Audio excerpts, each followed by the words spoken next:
Kembali bersama kami di Prime Time News, pemirsa 17 kepala negara dipastikan hadir di KTT G20 Bali pada tanggal 15 hingga 16 November mendatang.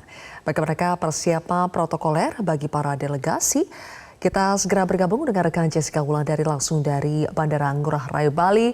Jessica, jadi siapa saja kepala negara yang mengonfirmasi kehadiran mereka di KTT G20?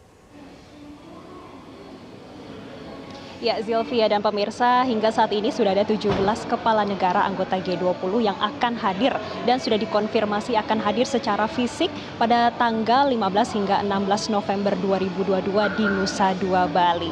Zilvia, kalau kami melihat dari data dan juga nama-nama yang akan hadir, ini yang pertama ada Presiden Amerika Serikat, Joe Biden, kemudian yang kedua ada Presiden Tiongkok, Xi Jinping, kemudian yang ketiga ada Putra Mahkota Arab, Muhammad bin Salman, dan juga Perdana Menteri Inggris yang baru yaitu Rishi Sunak. Zilvia, kalau kita melihat dari nama-nama tersebut ada yang menarik karena kabarnya Presiden Amerika Serikat Joe Biden ini tidak akan melakukan pertemuan dengan Putra Mahkota Arab Muhammad bin Salman. Dan ini memang kabarnya sudah kami dengar sejak bulan Oktober lalu. Hal ini disebabkan adanya respon dari Amerika Serikat terhadap adanya negara Arab Saudi dan juga respon terhadap negara Arab Saudi serta OPEC Plus yang pada bulan Oktober lalu ini meng-cut atau mengurangi produksi minyak mentah dunia sepanjang tahun ini sebesar 2 juta barel per harinya. Dan ini menjadi respon dan tentunya kita akan menunggu bagaimana nanti pertemuannya, apakah memang tidak ada atau seperti apa di KTT G20 pada tanggal 15 dan juga 16 November 2022 mendatang. Kemudian Zilvia, hal menarik lainnya terkait dengan list nama yang dikonfirmasikan hadir dan tidak hadir. Hari ini kami mendapatkan kabar kalau Presiden Rusia Vladimir Putin ini mengkonfirmasi kalau ia tidak akan hadir pada KTT G20. Dan sampai saat ini kami juga belum mendapatkan informasi apa alasan ketidakhadiran dari Presiden Vladimir Putin. Namun memang ketidakhadiran ini diwakilkan oleh Menteri Luar Negeri Rusia yaitu Sergei Lavrov.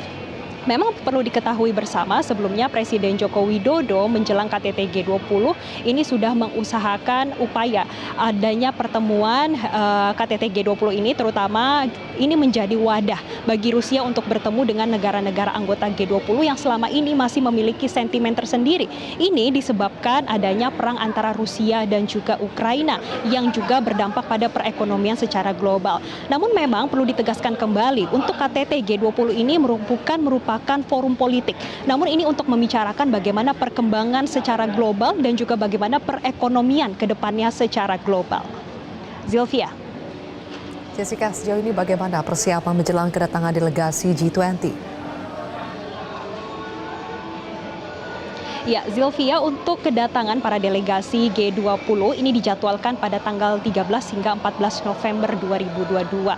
Dan saat ini saya sudah berada di Bandara Igusti Ngurah Rai Bali dan kami juga sudah melihat kesiapannya dinilai juga sudah cukup signifikan ditambah dengan adanya peresmian untuk terminal VVIP yang juga sudah direvitalisasi. Kemudian Zilvia, ada yang perlu diketahui masyarakat yaitu terkait dengan pembatasan penerbangan yang mana ini bertujuan untuk menyeimbangkan kedatangan dari delegasi G20. Memang perlu diketahui, tidak semua delegasi G20 yang datang ke Nusa Dua Bali ini nantinya tidak menggunakan pesawat kenegaraan. Namun ada beberapa yang menggunakan pesawat komersil. Jadi ini butuh untuk diseimbangkan dan inilah yang jadi tujuan dari pembatasan penerbangan komersil. Dan perlu diketahui juga meskipun ada pembatasan, memang operasional dari Bandara Igusti Ngurah Rai ini masih 24 jam. Dan untuk diperhatikan bagi masyarakat ini untuk tanggal-tanggalnya penerapan pembatasan penerbangan di Igusti Ngurah Rai ini mulai tanggal 12 hingga 18 November 2022. Sedangkan ini untuk pembatasan operasi penerbangan atau limited operation ya untuk penerbangan reguler ini dimulai pada tanggal 13 hingga tanggal 17 November 2022. Demikian laporan kami dari Bali, kembali ke Anda di studio, Zilvia. Terima kasih atas laporan terkini dari Bali, Jessica Wulandari.